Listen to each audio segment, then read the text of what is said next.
అదేవిధంగా మరి వాంఖడిలో శైలజ అనేటటువంటి ఆడబిడ్డ పాపం చనిపోయినటువంటి విషయం మీ అందరికి కూడా తెలుసు. ఈ పాపను నేను హైదరాబాద్లో నిమ్స్ హాస్పిటల్లో వెళ్ళి పరామర్శించడం జరిగింది. వాంఖడిలో ఉన్నటువంటి ఆశ్రమ పాఠశాలలో మరి ఆహారం సరిగ్గా లేక విషతుల్యమైనటువంటి ఆహారం ఆ పిల్లలకు పెట్టి దాదాపు 32 మంది పిల్లలు కూడా సిక్ అయిపోతే అందులో శైలజ అనే పాప చనిపోయింది. ఇంకా ఒక పాప హాస్పిటల్లోనే మరి ఉన్నటువంటి పరిస్థితిని కూడా మనం గమనిస్తున్నాం. అయినా కూడా ప్రభుత్వానికి కనీసం సోయి లేకుండా మరి ఆ పాప దగ్గరికి వెళ్ళో మిగతా పేరెంట్స్ దగ్గరికి వెళ్ళో ధైర్యం చెప్పడమో సాయం చేయడమో చేయలేదు. మేము వెయిట్ చేసినాం. నేను నిమ్స్లో చూసిన తర్వాత ఆ పాపను ఒక 10 రోజులు వెయిట్ చేసినాం. ప్రభుత్వం ఏమన్నా స్పందిస్తుందేమో, ముందుకు వస్తుందేమో మేము డిమాండ్ చేసాం. ఆశ్రమ పాఠశాలల్లో, ప్రభుత్వ గురుకులాల్లో విషాహారం తిని మరి చనిపోయినటువంటి పిల్లలకు ప్రభుత్వం 50 లక్షల రూపాయలు ఎక్స్గ్రేషియా ఇవ్వాలని చెప్పి మేము డిమాండ్ చేసినాం. ఆ తర్వాత ఒక 10 రోజులు వెయిట్ చేసినాం.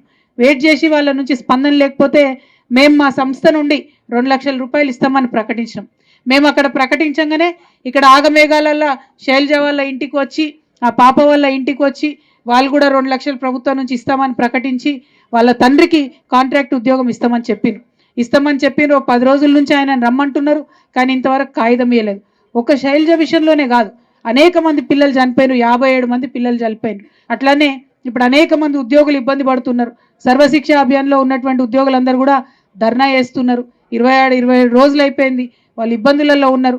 ఆనాడు ఈ ముఖ్యమంత్రి గారు ఏమన్నారు? ఛాయ్ తాగినంత సేపట్లో నేను సర్వశిక్ష ఉద్యోగులను రెగ్యులరైజ్ చేస్తా అని చెప్పారు. మరి ఎన్ని ఛాయలు తాగినో ముఖ్యమంత్రి గారికే తెలవాలి ఈ సంవత్సరం లోపల. కానీ ఆ ఉద్యోగుల సమస్యలు పరిష్కరించడానికి మాత్రం ఆయనకు సమయం దొరుకుతలేదు, మనసు వస్తలేదు. ఇది చాలా దారుణం. మేము వెంటనే ముఖ్యమంత్రి గారిని డిమాండ్ చేస్తూ ఉన్నాం. కేజీబీవీలో ధర్నా చేస్తున్నటువంటి టీచర్లు సగానికి పైచీలకు ఆడపిల్లలే ఉంటారు. వారికి ఇబ్బంది అవుతున్నది. రాత్రిపూట కూడా వారే పనిచేయాల్సి వస్తుంది. రాత్రిపూట వార్డెన్లను, కేర్ టేకర్లను కేజీబీవీలో పెట్టండి. ఎందుకంటే ప్రతి గురుకులంలో, ప్రతి పాఠశాలలో ఏదో ఒక ఇన్సిడెంట్ అవుతుంది, పిల్లలు చనిపోయేటటువంటి పరిస్థితి ఉంది. కాబట్టి ఖచ్చితంగా కేర్ టేకర్స్ని పెట్టండి. కేజీబీవీ ఉపాధ్యాయులకు, సర్వశిక్ష అభియాన్ ఉపాధ్యాయులకు అందరికీ కూడా మీరు చక్కగా మీరు హెల్ప్ చేయవలసిందిగా, మీరు ఇచ్చినటువంటి మాట నిలబెట్టుకోవాల్సిందిగా నేను కోరుతా ఉన్నాను. అదేవిధంగా మరి ఆదిలాబాద్ జిల్లా అంటే ఆదివాసీ చైతన్యానికి పెట్టింది పేరైనటువంటి జిల్లా. మరి ఈ జిల్లాలో వచ్చిన తర్వాత ఇంద్రవెల్లి స్తూపాన్ని చూడడం, అక్కడికి వెళ్ళి దర్శించుకోవడం నిజంగా చాలా ఉత్తేజంగా, అద్భుతంగా అనిపించింది. కానీ ఆనాటి కాంగ్రెస్ ప్రభుత్వం ఆదివాసీలను పొట్టన పెట్టుకుంటే కేసీఆర్ గారు ఆదివాసీలకు అటవీ హక్కులు కల్పించినటువంటి వ్యక్తి. కేసీఆర్ గారు 4.5 లక్షల మంది 4.5 లక్షల ఎకరాలకు వారు అటవీ హక్కు పత్రాలు దాదాపుగా 2.5 లక్షల మంది ఆదివాసీ బిడ్డలకు, గిరిజనులకు ఇచ్చినటువంటి వ్యక్తి కేసీఆర్ గారు. మరి ఇవాళ ఈ ప్రభుత్వం ఆదివాసీల పట్ల కూడా సీతకన్నేస్తున్నది. ఆనాడు మేము అటవీ హక్కులు ఇచ్చినాం.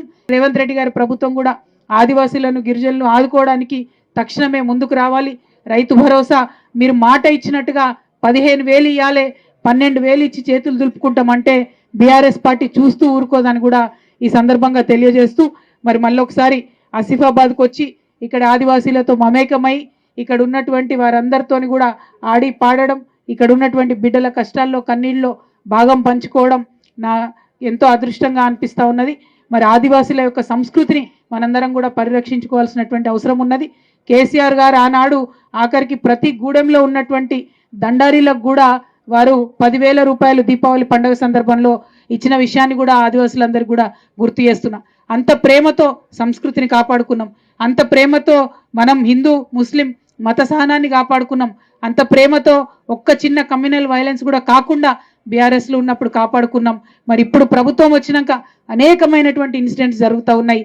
కానీ నేను ఒకటే రిక్వెస్ట్ చేస్తూ ఉన్నాను, తెలంగాణ में अमन चाहिए, तेलंगाना में पीस चाहिए, तेलंगाना में सब लोगों को मिलजुल के रहने का मौका मिलना चाहिए और हुकूमत ये मिलजुल के रहने के लिए, भाईचारगी को कायम करने के लिए हुकूमत हर तरीके की कोशिश भी ज़रूर करना चाहिए। मैं हुकूमत से डिमांड करती हूँ, जैनूर आप आइए, चाहे सीएम साहब आएंगे या डिप्टी सीएम आएंगे, जो भी आएंगे, यहाँ जितने लोगों को भी नुकसान हुआ है, चाहे वो हमारे हिंदू भाई हो, मुसलमान भाई हो, सबके तरफ से हुकूमत को आके मदद करना चाहिए, ये डिमांड करते हुए సెలవు తీసుకుంటా ఉన్నాను. Thank you. జై తెలంగాణ, జై కేసీఆర్, జై బీఆర్ఎస్.